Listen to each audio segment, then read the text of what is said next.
This is crazy. This is so crazy. I met this guy. I was going to his house. He was bad with drugs. He was like, come over. He's like, let's go. He's like, let's just get high one time together. I was like, okay. I remember driving and we picked up his dope from his dealer, which heroin. And he was like, do you know anywhere I can get needles? And I was like, I don't know. I've never done that before. He's like, do you have a CVS around here? So I drove him to CVS and he got them from the pharmacy.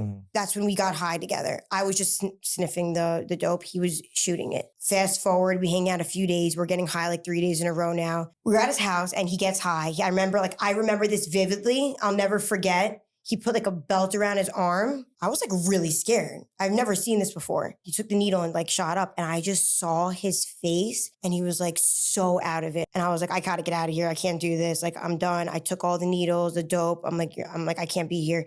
And he was like, please don't leave. And I was like, no, I'm leaving. I have to be up early for work tomorrow. I had to be in the city really early. So I left. I threw the needles out the window when I was driving. I kept the dope.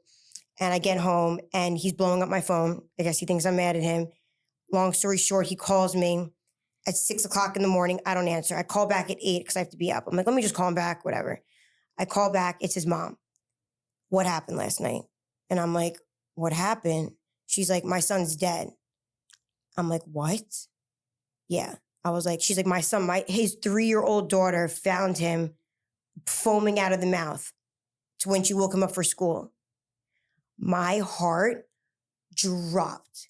So I was like, you know what? I felt so sick. I get the chills like thinking about it. I know I knew him for a short amount of time, but I kind of felt like in a way it's like my fault. I mean, I know it's not. I know people say don't blame me.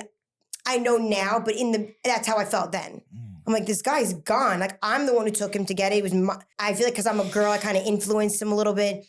To be fair, I mean, he introduced me to heroin, but he had problems. Anyway, so his family blamed me for it. And I'm like, your son was getting high for like 13 years. Like, it's really not my fault. My dad's like, she's like, I want his sweatpants back, bring them back. And I was like, this is crazy. I'm like, I can't keep his sweatpants. Like, no, it was a whole fight.